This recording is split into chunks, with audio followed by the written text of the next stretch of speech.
Selamat sore, pada video kali ini kami dari kelompok 5 akan mempresentasikan mengenai hasil diskusi kami mengenai materi elektrokimia, di mana dengan anggota kelompok yaitu Angelina Kaisariwati, Ausegi Jatiwibowo, dan Muhammad Kevin Akbar Aurelio.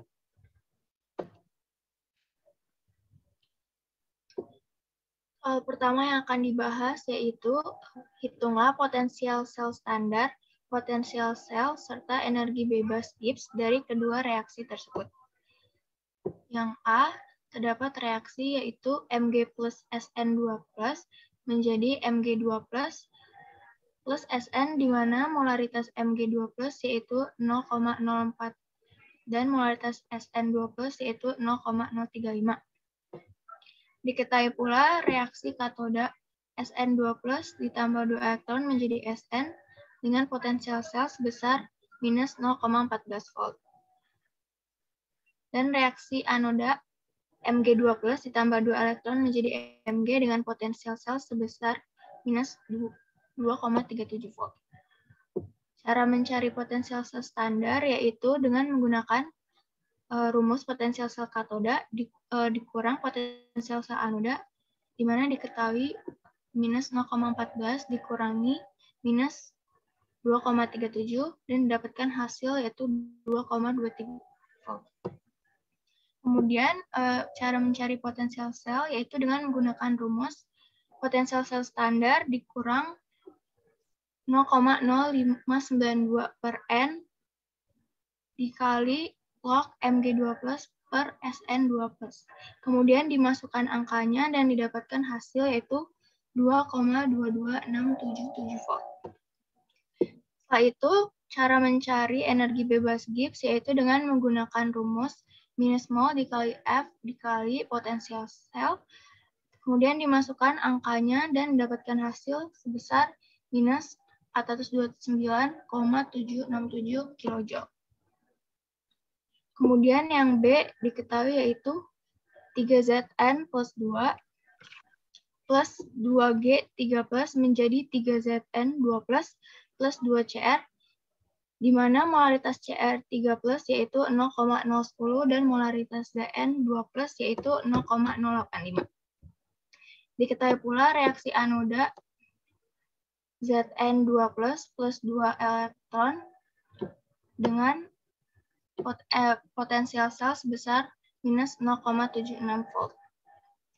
Dan reaksi katoda Cr3 plus 3 elektron dengan potensial sel sebesar minus 0,74 volt. Cara mencari potensial sel standar yaitu dengan menggunakan potensial sel katoda dikurang potensial sel anoda dan diketahui sebesar 0,02 volt. Kemudian mencari potensial sel dengan menggunakan rumus potensial sel standar dikurangi 0,0592 per N dikali log Zn2 plus pangkat 3 per Cr3 plus pangkat 2 dan diketahui hasilnya yaitu sebesar 0,0122 volt. Setelah itu yang terakhir yaitu cara mencari energi bebas Gibbs yaitu dengan menggunakan rumus minus mol dikali F dikali potensial sel dan dimasukkan angkanya, kemudian diketahui sebesar 7063,8 joule. Oke, lanjut. Di sini saya akan mencoba untuk menjelaskan nomor 2. Jadi soal nomor 2 itu diberikan data potensial setengah sel standar untuk reaksi 2HiO3 aqueous plus 10H plus 10 elektron menjadi I2 solid plus 6H2O. Terus yang dengan energi potensial standar sebesar 1,20 volt. Terus terus ada persamaan lagi ClO3- plus 6H plus 6 elektron menjadi Cl- plus 3H2O dengan energi potensial standar sebesar 1,45 volt. Pertanyaan A, tentukan potensial standar bagi reaksi berikut 3I2 solid plus 5 ClO3- plus 3H2O liquid menjadi 6HiO3 aqueous plus 5 Cl-. Nah, itu caranya kita kalikan yang 5 ClO3 yang persamaan 1 kita kalikan 3, sementara yang persamaan 2 kita kalikan 5. Lalu kita kerjakan, lalu kita coret yang berada dalam ruas yang berbeda. Terus diketahui hasilnya 3I2 solid plus 5 ClO3 min plus 3H2O menjadi 6 HiO3 aqueous plus 5 Cl min. Untuk energi potensial standarnya tidak perlu dikali 3 atau dikali 5 karena itu merupakan mutlak. Jadi diketahui untuk mencari energi potensial standar adalah E sama dengan E katode minus E anode, yaitu 1,45 minus 1,20 menjadi 2,65 volt. Pertanyaan B adalah apakah reaksi berlangsung secara spontan? Reaksi tersebut berlangsung secara spontan karena energi potensial standarnya bernilai lebih dari 0. Lanjut. Nah, untuk nomor 3 itu disuruh menyetarakan reaksi-reaksi. Nah, untuk reaksi pertama yaitu Ag ditambah HS min ditambah CrO4 2 min ke Ag 2S ditambah CrOH3. Nah, di reaksi ini ada oksidasi 2E min antara Ag dengan Ag2S, lalu ada reduksi 3E min antara CrO4 2 min dan CrOH3. Lalu setelah disamakan biloxnya akan ada muatan minus 7 di ruas kiri dan ada muatan sebesar 0 di ruas kanan, sehingga perlu ditambahkan 5H2O di ruas kiri dan 7OH- di ruas kanan.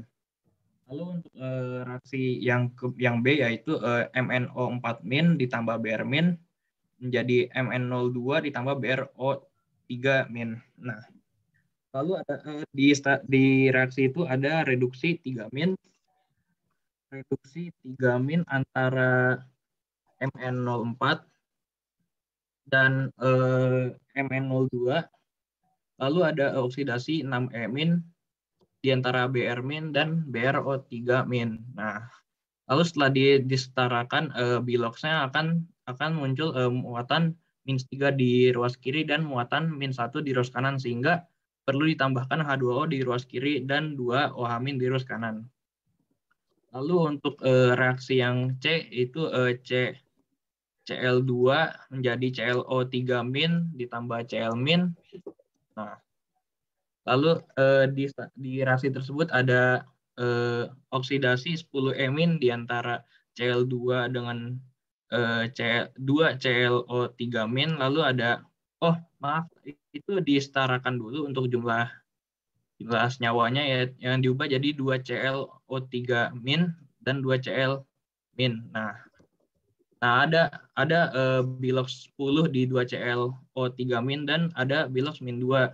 Sehingga terjadi ada oksidasi 10E- dengan di antara Cl2 dengan 2 ClO3- dan reduksi 2E- di antara Cl2 dengan 2 Cl-. Nah, lalu setelah disetarakan biloxnya terdapat muatan sebesar 0 di ruas kiri dan muatan sebesar -12 di ruas kanan. Sehingga di ruas kiri perlu ditambahkan 12 OH- dan perlu ditambahkan 6 H2O di ruas kanan. Lanjut.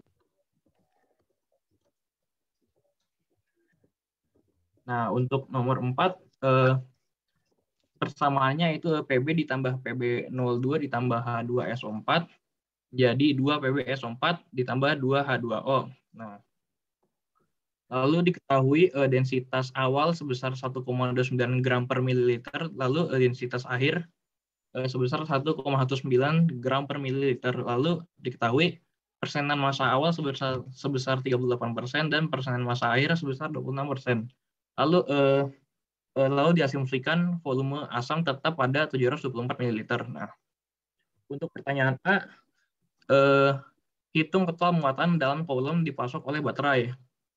Nah, untuk mencari kolom kita harus mencari massa dari H2SO4, yaitu cara menghitungnya densitas dikali dengan volume dikali dengan persenan massa awal. Itu untuk mencari massa awal H2SO4, yaitu sebesar 355 gram. Lalu mencari massa H2SO4 akhir, yaitu dengan densitas akhir dikali dengan volume dikali dengan persenan massa akhir, yaitu sebesar 224 gram. Lalu untuk menghitung massa total H2SO4 yaitu massa awal dikurang dengan massa akhir H2SO4 yaitu sebesar 131 gram. Nah, lalu kita menentukan mol dari H2SO4 yaitu dengan molaritas dibagi dengan MR yaitu 181 dibagi 98,09 lalu ditemukan 1,34 mol. Nah, lalu untuk mencari muatannya yaitu mol H2SO4 dikali dengan 96.500 yaitu lalu ditemukan 129.310 C. Lalu untuk pertanyaan B, berapa lama waktu yang diperlukan mengisi ulang baterai ke konsentrasi asam sulfat menggunakan arus 22,4 ampere. Nah, lalu di rumusnya itu ada Q sama dengan I kali T. Lalu kita bisa menemukan waktu dengan Q dibagi I. Nah, Q-nya itu 129.310 dibagi dengan 22,4. Lalu kita menemukan waktunya 5.772,768 sekon. Lalu kita mengkonversikan menjadi jam yaitu 1,603 jam. Sekian hasil diskusi dari kami. Mohon maaf bila ada kesalahan. Wassalamualaikum warahmatullahi wabarakatuh.